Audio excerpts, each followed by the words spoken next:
Hi, my name is Gautam Narayan. I am a scientist at the Space Telescope Institute in Baltimore, Maryland, and I work on things that blow up in the night sky. So I'm part of the LSST Dark Energy Science Collaboration and the LSST Transient and Variable Science Group. I'm Rahul Biswas. I'm at the Oscar Klein Center at Stockholm University, and I'm also part of the Dark Energy Science Collaboration, where I mostly work on the supernova working group, supernova cosmology working group. I'm also interested in transients and variable sciences. We've been designing a project that essentially spans these two groups, but also interestingly involves the general public. And we call this project the absolutely horrible acronym PLASTiCC, which stands for Photometric LSST Astronomical Time Series Classification Challenge. Neither of us had anything to do with that acronym.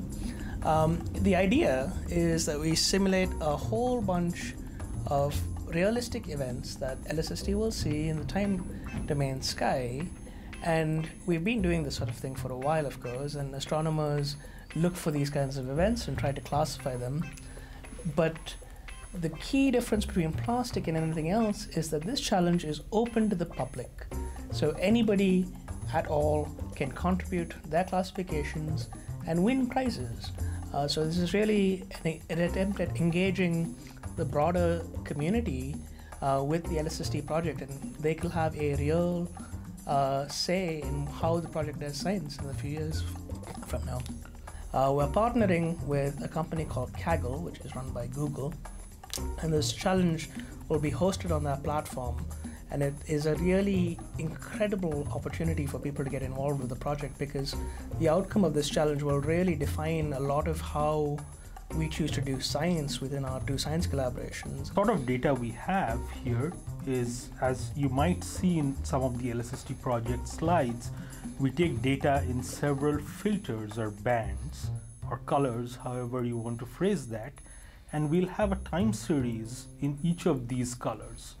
So you have a catalog of objects, and for each of these objects you have this kind of time series, and what you're supposed to tell us is which class the a particular object and time series are coming from. There's going to be a metric which will decide how good your classifications are, and based on that you can figure out whether you're doing well or not.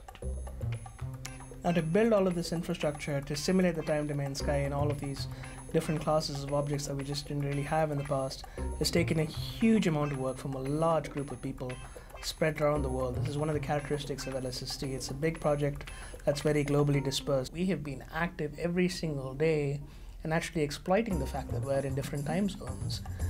So there's been times in our project where, for example, Rahul will ask a question in the morning. Emily Ishida, who's one of the project leads in France, takes that up. She sends that to maybe Midai, who's a postdoc at New Jersey.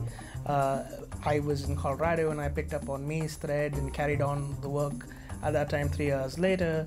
And when it was time for me to go to bed, Kara Ponder, another postdoc, picked up the work for me and took care of that. And that moved on to Louis Galbani in Australia, who was there at the time.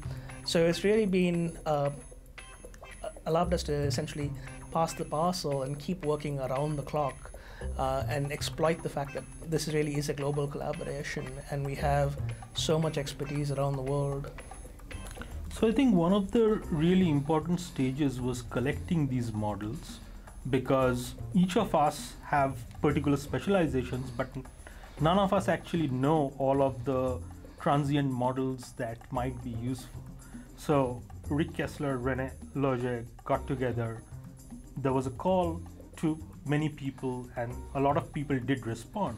It was a lot of work getting the models in, understanding what rates they should be in, and then there's a very large group of people doing this. There were a set of people who were focused on determining what the metrics should be, and now the challenge is basically ready to go out. Right. The first version of the challenge will begin in mid-September and run until mid-December. The results will be out in early January, and we'll have a press release at the AAS meeting, the American Astronomical Society meeting in Seattle, early next year. This is just the first iteration of this challenge. We're not going to simply stop and say, well, we know everything now. There are, if you're an astronomer watching this, there are many classes of models we don't yet have. So please, please contribute these things. If you have them, contact us and we'll let you know how to get involved. And our models and our simulations are going to get more and more complicated with time, reflecting our growing knowledge about LSST as we get closer and closer to the start of survey operations. We hope that the next iteration, we won't be simulating just time series, we'll be actually simulating the images, for example, that go with these things. And so this will make it a much more realistic challenge, and will have a much more powerful impact on the science that actually works out. And I think that's the key aspect about PLASTiCC. This is one of the few areas in which the public really will have an influence on what science we do with LSST. So it really is just an amazingly different way of doing things. I hope other science collaborations in LSST will follow this kind of lead and start doing more and more of their projects in the same way and trying to incorporate more of the expertise that's out there. Because, you know, while we are studying the universe, we don't understand all of it yet. We want to get there, but we need your help.